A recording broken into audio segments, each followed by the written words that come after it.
Hare Krishna. So we are in second chapter of Bhagavad Gita. 63rd verse we discussed yesterday, last time.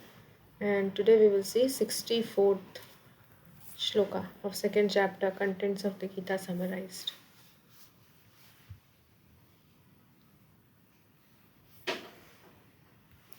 रागद्वेष विमुक्तैस्तु विषयान् इन्द्रियैश्चरन् आत्मवश्यैर् विधेयात्मा प्रसादम् अधिगच्छति. Word to word meaning raga, attachment, dvesha, and detachment, vimuktai, by one who has become free from. Two, but vishayan, sense objects, indriyai, by the senses, charan, acting upon, atma vashyai, under one's control, vidheya atma, one who follows regulated freedom, prasadam, the mercy of the Lord, adhigachati, attains. Translation purport by His Divine Grace, Srila Prabhupada ki Jai. But a person free from attachment and aversion. Okay, I think we did this one yesterday. 65 we covered. 66 we will see. Okay, we'll read the translation anyways. But a person free from all attachment and aversion and able to control his senses through regulative principles of freedom can obtain the complete mercy of the Lord. So yes, that the last time we discussed that how if we can become free from attachment and aversion means any kind of hatred for anything, and control our senses. How to control? By regulative principles of freedom. So why actually freedom? Because when we engage in sinful activities, it keeps us bound in this karmic cycle. Whereas when we follow these regulative principles, just like we have our four regulative principles, for example, so they are actually principles of freedom, because it keeps us away from the all kind of sinful those four things are like pillars of sinful activities, so it keeps us away from those sinful activities. Can obtain complete mercy of the Lord. Okay. Then we'll go to the continuation verse 66th one, because we completed 65 till 65 last time. So 66, nasti buddhir ayuktasya na cham yuktasya bhavana na chabhavayatah shantir ashantasya kutah sukham na asti. There cannot be buddhi, transcendental intelligence, ayuktasya, of one who is not connected with Krishna consciousness, not cha, and ayuktasya, of one devoid of Krishna consciousness, bhavana, fixed mind in happiness, not cha, and abhavatnyata, of one who is not fixed, shanti, peace, ashantasya, of the unpeaceful, kuta, where is, sukham, happiness. Translation: one who is not connected with the Supreme in Krishna consciousness can have neither transcendental intelligence nor a steady mind, without which there is no possibility of peace. And how can there be any happiness without peace? So we can see one who is not connected with the Supreme in Krishna consciousness. So when we are not connected with the Supreme Lord, there is can have neither transcendental intelligence, not the material intelligence, but spiritual intelligence, which means to understand that we are parts and parcels of Krishna, we are spirit souls, not this body, parts and parcels of Krishna, and so on. And nor a steady mind, without which there is no possibility of peace. So if the mind is not steady, it's natural that we will not be peaceful.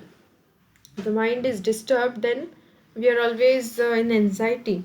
So how can there be happiness without peace? So if one is not peaceful, there is no question of one can never be happy. There is no question of happiness. So in the purport, Prabhupada is mentioning, unless one is in Krishna consciousness, there is no possibility of peace. So it is confirmed in the 5th chapter, 5.29, that when one understands that Krishna is the only enjoyer of all the good results of sacrifice and penance, that he is the proprietor of all universal manifestations and that he is the real friend of all living entities, then only one can have real peace. So in the fifth chapter, when we will see, we must have heard, fifth chapter, last shloka. Bhoktaryam yagya tapasam sarva lokamahesham surdam sarva bhutanam granti mam shantim rachati.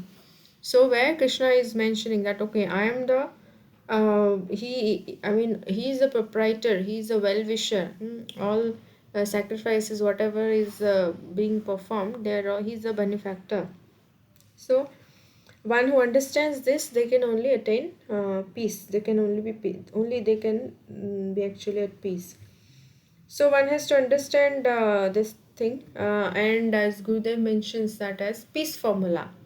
Just like he has a song, he has made a song from that particular shloka, which is the peace formula, and it is so famous that he sent it to Barack Obama also, and he had responded to it. So you might be knowing that.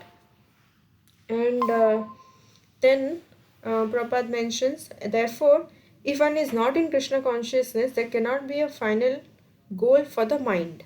So, because mind is what chanchalam, himana Krishna. So, our mind is always very chanchala, very, not steady, very active and, jumping like a monkey from this thought to that thought. So, how to keep the mind steady? It can be steady only when fixed at the lotus feet of the Lord. So, one has to give a fixed goal for the mind, that is Krishna's lotus feet, Krishna consciousness. Disturbance is due to want of a ultimate goal. And when one is certain that Krishna is the enjoyer, proprietor, and friend of everyone and everything, then one can with a steady mind bring about peace. Therefore, one who is engaged without a relationship with Krishna is certainly always in distress and is without peace. So, that's why we see in the ordinary people who are living like karmis, they are always in distress. Any small thing happens, they are always, if everything like job, everything is going good, they are okay. I'm very happy, but any small problem comes, then they become morose. Why? Because there is no Krishna in their life. So when we keep Krishna as the center of our lives, then it's like for a devotee, everything is centered around Krishna. So that is why, good or bad, whatever happens, he takes it as the mercy of the Lord. And therefore, one who is engaged without a relationship, Krishna, is certainly always in distress and is without peace, however much he may make a show of peace and spiritual advancement in life. Krishna consciousness is a self manifested peaceful condition which can be achieved only in relationship with Krishna. So it's not something artificial, but it's practical, and one can actually experience it when we when we practice this process. 67th verse, Indriyanam hi charatam yanmano anuvidhiyate tadasya harati pragyam vayu navamivam vashi. Indriyanam, of the senses, he certainly charatam, while roaming, yat, with which mana, the mind, anuvidhiyate, becomes constantly engaged, that asya, his harati, takes away, pragyam, intelligence, vayu, wind, navam, a boat, iva, like ambashi, on the water. As a strong wind sweeps away a boat on the water, even one of the roaming senses on which the mind focuses can carry away a man's intelligence. So, just like if there is a boat on water and a strong wind comes, then it very easily can, the boat will slip, it will move from its position unless there is an anchor or something. So similarly, like we have so many senses. Any one of the senses is diverted to some sense gratificatory object, sense object, then it's very easy to be carried away. So even one of the roaming senses on which the mind focuses can carry away a man's intelligence. So can one may get diverted from their goal and may get into activities which later they may regret, things like that. Just like somebody gets angry, some conflict happens and somebody gets angry, and sometimes they start hitting each other and later they regret. Just an example.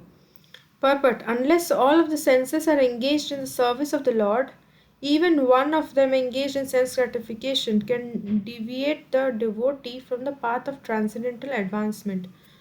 Mhm. So we have to engage all our senses, and the example we saw in a few verses back was that of Ambarish Maharaj, how he engaged all his senses. Practically, he engaged in all nine processes of devotional service. And even one of them engaged in sense gratification can deviate the devotee from the path of transcendental path advancement.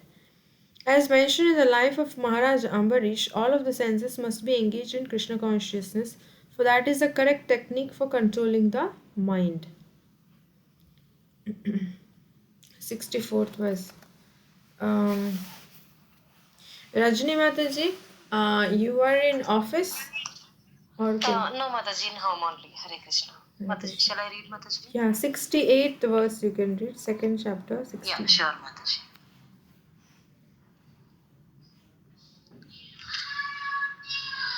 तस्माद्यस्य महाबाहो निग्रहन्ति सर्वशा इन्द्रियानिन्द्रियात्रभ्यश् तस्य प्रणज्ञा प्रशान्त sorry, Mataji.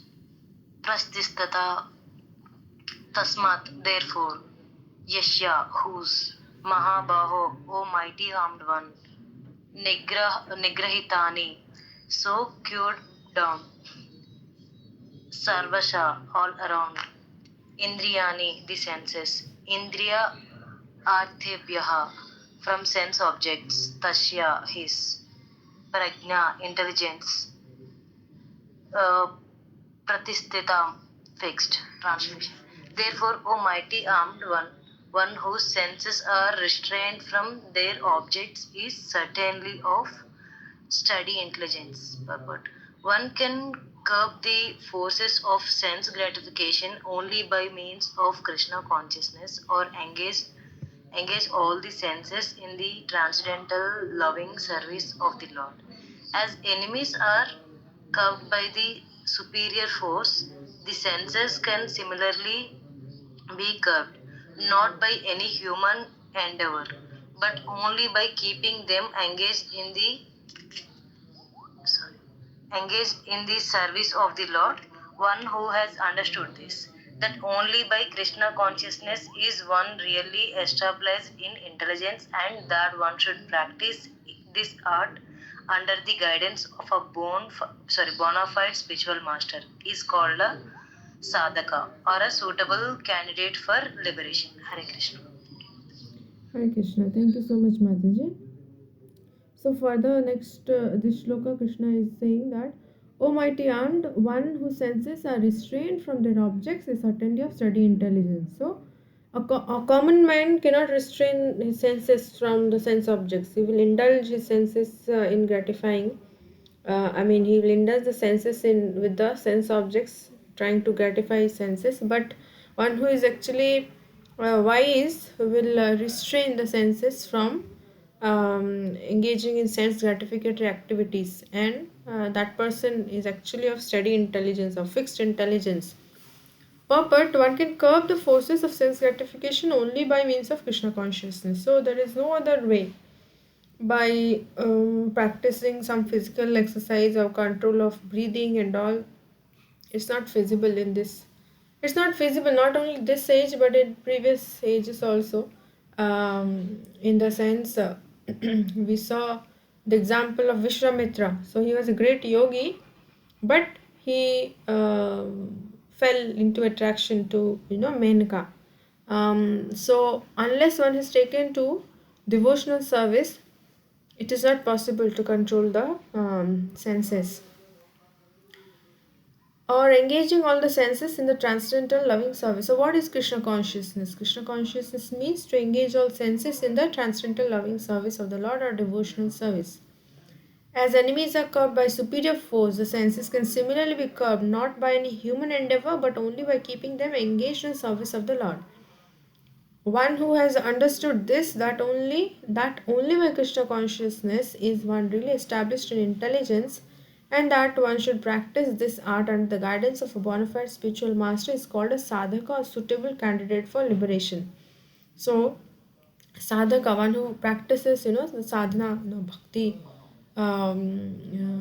takes up the bhakti process and applies it and is practicing that process. So he is like under the shelter of the practices this under the guidance of a bona fide spiritual master.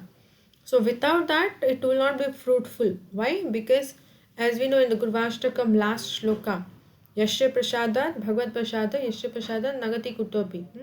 So, by the mercy of the spiritual master, by the grace of the spiritual master, one can be, I mean, by pleasing the spiritual master, one can perfect one's spiritual life. Otherwise, there's no way. So, mm by keeping the senses engaged in service of the Lord, one can be fixed in one's spiritual intelligence and continue to practice this process under the guidance of the bona fide spiritual master. So, such a person is actually a sadhaka, or a practicing devotee. Then next is 69th verse. या निशा सर्वभूतानां तस्मान् जागर्ति संयमी यस्यां जागृति भूतानि सा निशा पश्यतो मुने. Yeah, which Nisha is night sarva, all bhutanam, of living entities, tasmyam, in that Jagarti is wakeful, samyami, the self control, yasyam, in which Jagrati are awake, bhutani, all beings, sa, that is Nisha, night, pashyata, for the introspective, Mune, sage. Translation: what is night for all beings is the time of awakening for the self controlled, and the time of awakening for all beings is night for the introspective sage. This is very clear if we take from the literal meaning of this, take the literal meaning of this statement also. We see the devotees generally like to, they have a schedule like they want to sleep early and get up early for their spiritual activities like Mangalarti, chanting, and so on, reading. Whereas the karmis, they will like to sleep late and wake up late. They sleep late, 2, 3 o'clock, sometimes 4 o'clock, and wake up very late also, 8, 9 o'clock. So that is, we can understand that who is an introspective sage and who is the who has no self control over oneself. So, but there are two classes of intelligent men. One is intelligent in material activities for sense gratification, and the other is introspective and awake to the cultivation of spiritual realization. So, one karmi is materially he may be intelligent, but a spiritual or spiritualist is equipped with what? Spiritual intelligence. He may be just like the example of the Brahmana. You must have heard the story when Chaitanya Mahaprabhu was touring to South India for preaching. Uh, he met a Brahmana at Srirangam, and that Brahmana was actually illiterate. But his spiritual master had asked him to read all 18 chapters of Bhagavad Gita every day, every single day. But he was illiterate, so what to do? So he's just taken the book and just, turning over the pages. So when Chaitanya Mahaprabhu heard about him, he went to him and asked, "Oh Brahmana, I hear that you are illiterate. Then how are you reading?" So what did he say? He says that yes, I'm illiterate, but my spiritual master has asked me to read Bhagavad Gita every day. So what can I do? I'm just turning the pages. Then Chaitanya Mahaprabhu asked, "But I can see that you are crying also. How is that?" So he said, "Yes." Then he said, like, when I see that Krishna is carrying, I mean, is has become the chariot driver of Arjuna. So, Krishna is so merciful that he has become, he's a supreme lord, but he has become the chariot driver of his pure devotee. So, seeing this, I cannot, seeing that he was crying, he said. And Chaitanya Mahaprabhu embraced him and said that, yes, you are the real student of the Bhagavad Gita. So materially, if we see, he was not intelligent. He was illiterate. But spiritually, he was actually intelligent person.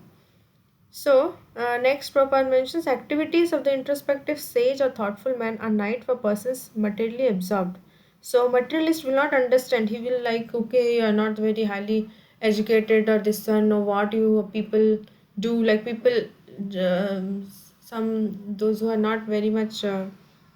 Nowadays, ISKCON is well known, but in the um, early times also, people would sometimes criticize. Now also there are people who criticize that what you are just wasting your time and this and that, but they don't understand.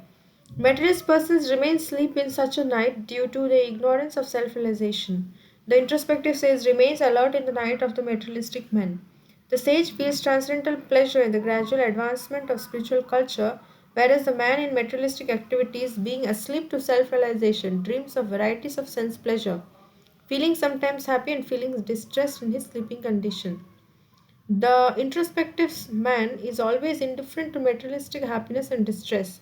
He goes on with his self realization activities undisturbed by material reactions. So, just like early morning hours is, as Gurudev mentions in sometimes in his lectures, people would consider early morning hours sometimes as ungodly hours, but for a devotee, that is the most precious time because that is the time to execute one's spiritual activities. So that's why something which is considered night for a materialistic person is actually a time of awakening for the wise person or introspective says, and vice versa. And materialistic person may sometimes, as per their karma, sometimes they can be happy, sometimes distressed, and so on. But materialist, I mean, a spiritualist or a spiritual seeker or a intelligent introspective person is not so much disturbed by materialistic achievements or for losing something. He's not so much disturbed. He's rather fixed in his Krishna conscious activities. So that is a point here. Next verse is very, very important and very much apt, like how we can apply this to us. Generally, we ask questions like, why these all material desires keep coming? They never end. They seem to be like, they always keep coming. Though I don't want this, still those desires keep coming. So why is it so, and how to get rid of it? So that answer is given in this particular 70 number verse. But we will not do this today because it will take quite some time, and we'll continue this tomorrow. Anyone has anything to say, Matajis? If you have anything to share or something that we can discuss, or else we will close for today.